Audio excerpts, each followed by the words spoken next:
All right, let me talk about the green comfort zone. So we're going from this red outer ring that we've been talking about, this panic zone.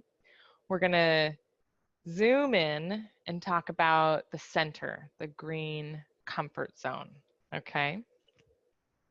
So this is where it says it feels good to stay here. It's comfy and safe. And technically, this is where we are able to access our parasympathetic nervous system.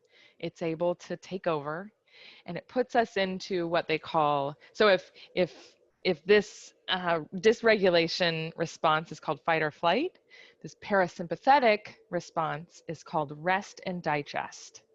So this is what we can do when we're calm. Our body gets to rest, and we can actually literally digest our food, but also digest our experiences and our emotions. During stressful times, it takes intention to get here. I want to make that really clear.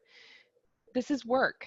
This is something that we have to give our attention and our intention to, especially when things are as stressful as they have been. So it takes intention to get to our comfort zone during times of stress.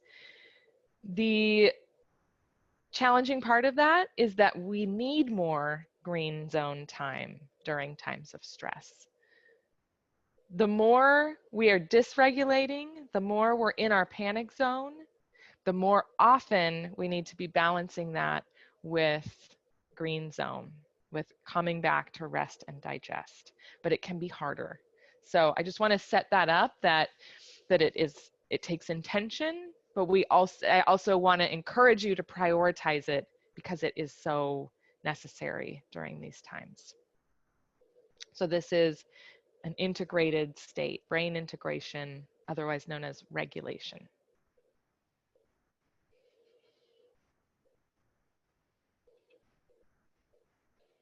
So we're going to brainstorm some comfort zone activities, and these might vary for all of us, so it can be really fun to talk about them. One, because it can help jog your memory, it can help you brainstorm when you hear other people's ideas, and you can then add to your own list to say, oh yeah, I love that too, or that's great, or I wanted to try that and I've never tried that before. So here's some questions from your handout, numbers 3 and 4. We'll talk about them separately. So the first one, number 3, what helps you rest and digest? So when do you feel most safe, calm, and comfortable? Think about people or places or things that help you. So that might be a certain friend, a loved one. It may be when you're alone. It may be in the comfort of your bedroom. It may be in nature, near the beach, near a tree. It could be at a church. It could just think about people, places, and things that help you to feel comfortable, safe, and calm, where you can really access that state of rest and digest. Okay, so that's the first piece, is what helps you get here. The second piece is specific to work. How do you find comfort, safety, and calm at work? Because our work environments may not come to mind at the top of the list of where we feel safe, comfortable, and calm. They may, but they may not, and that's okay. But specifically, because we're interpreters and because we're talking about how do we incorporate more of this at work, we want to get really creative. And right now, when we're integrated and we're regulated, we have access to our creativity. We can think through, how might I create some moments or some intentional practices or places to identify where I can get into this comfort zone or closer to this comfort zone at work. So I want you to brainstorm about these things separately, like what helps you in general, and then specifically what helps you at work.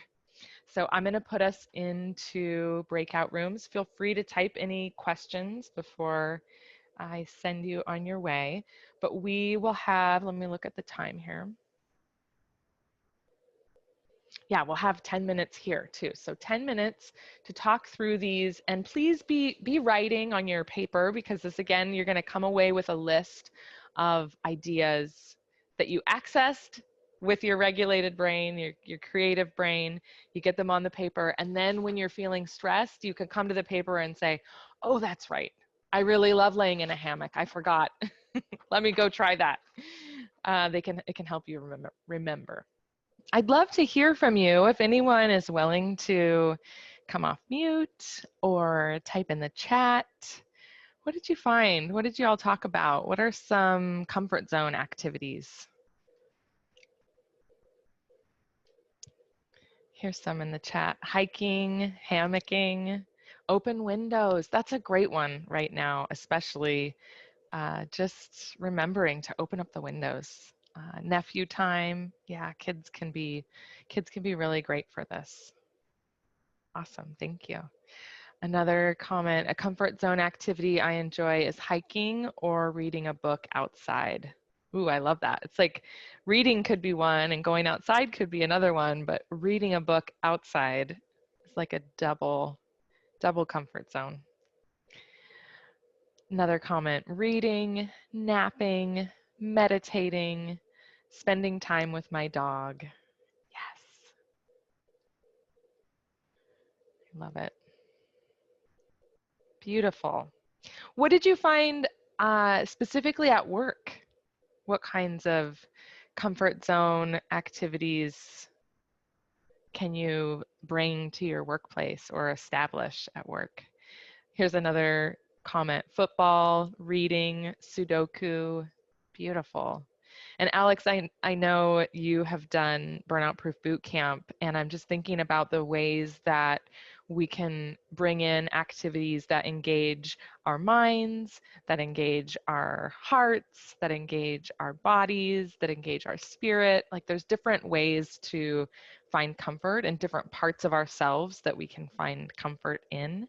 So I know that Sudoku is one that is like really great for getting us mentally engaged in something so that we can calm. So you can also just think about what parts of yourself are comforted by the activities that you pick. Ooh, this is a great one for work. Thinking putty. I love, my kids have a lot of that stuff, but just something tactile to be able to touch.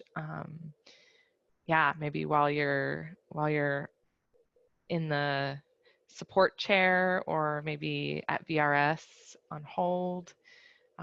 Thinking putty can be a great one. Any other ideas specifically for while you're at work? What helps you find comfort and calm?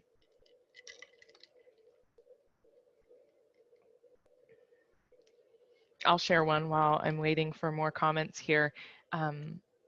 When I am at VRS, when I used to go into the center, we had a dark room, a quiet room, and I made it a practice often to go in and lay down for 5 or 10 minutes just to breathe. And sometimes I would fall asleep. I'd set my timer, my alarm, but sometimes I would just rest and breathe, and it gave my body a moment to decompress from whatever calls I had had that day. Here's another comment, listening to audiobooks to and from community appointments. Yeah, so thinking about your commute time or your time before and after a job as part of the way that we can ground ourselves or find comfort at work. That's a great idea.